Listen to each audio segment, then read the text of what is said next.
Hey guys, so today I have a minor rant. I've had a ton of people message me asking me about D-ball. I I don't know what the fascination is with D-ball.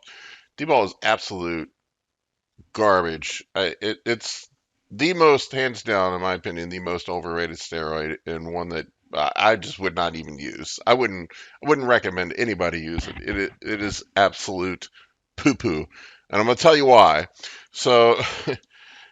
Why D-ball sucks. It has some of the nastiest side effects out of any steroid. Really doesn't give you any long-term benefit. Most of the gains that you get from it are just water weight. You'll blow up 15, 20 pounds in 2 weeks. It's all just bloat. You're not gaining 15 or 20 pounds of muscle. No, you're not going to gain 15 or 20 pounds of contractile tissue in 2 weeks. It's all just water weight.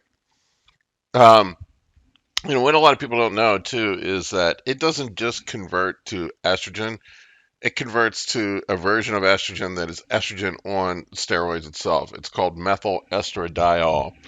And methyl estradiol is so nasty. It's super nasty. It's going to cause bloating, gyno, high blood pressure. I could always spot a guy from a mile away in the gym that's on D-ball. They get that bloated, puffy face.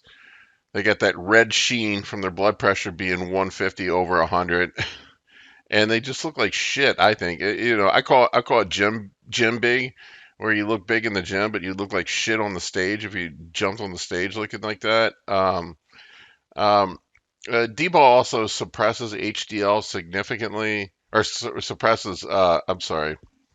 Yeah, HDL and raises LDL. I have that written incorrectly in here. Also suppresses HTPA significantly at doses as low as 10 milligrams per day. It's also C17 alpha alkylated, so it also is liver toxic on top of it. And here's the thing: equipoise is essentially the same thing as D-ball without all the nasty side effects. It doesn't convert to estradiol. Doesn't fuck your liver up, doesn't fuck your cholesterol up the same way that D-ball does. So why even use it? Why? Why? It's not gonna, equipoise is the same thing. It just blows my mind. It's like a, I don't know if guys are just in love with it because Arnold used it. That was 50 years ago.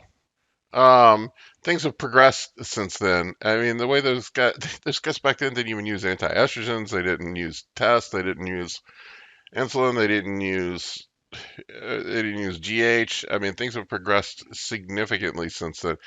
For Christ's sakes, they were taking liver pills, desiccated liver pills. I mean, just stupid shit like that, drinking whole milk. So I wouldn't emulate what the guys in the golden era were doing. It doesn't mean it was better. Um, I don't know.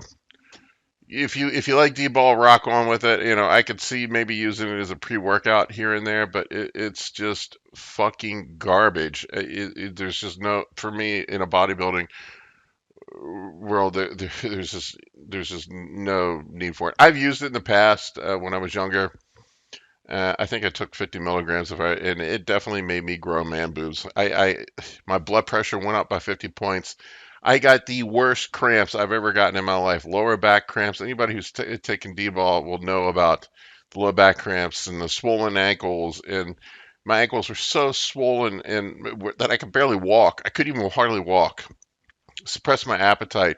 I did get strong, but they were fake gains. Everything I gained afterwards just went away as soon as you came off.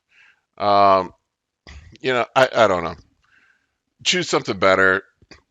Bodybuilding is about the long term. So if you want to succeed in bodybuilding, you got to structure your cycles in ways that are going to support your long term health. If you do short term things that are going to make you sick and fuck you up quickly, then you can't stay on stuff long enough to even get big enough to be a successful bodybuilder. You got to think this is a 5, 10 year game.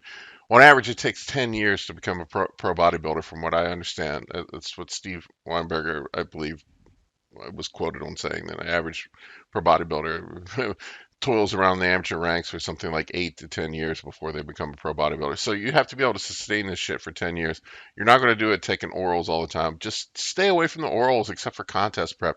If you must have an oral, if you must throw in an oral, like guys get this idea that they need to preload in a cycle. You don't need to preload. Just being on any amount of stuff is going to make you grow. But they're just in a hurry and impatient. But if you must, use Anavar. I just, I just don't think there's any place for orals in a off-season plan. The only time I wouldn't see where they're ever of any use is in pre-contest. Anyway, thank you for watching.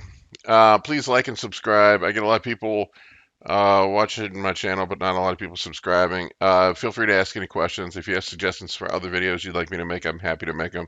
And if you want to keep up with what's going on with me personally in my bodybuilding journey, follow me at Paul K. Barnett on Instagram. Take care, guys.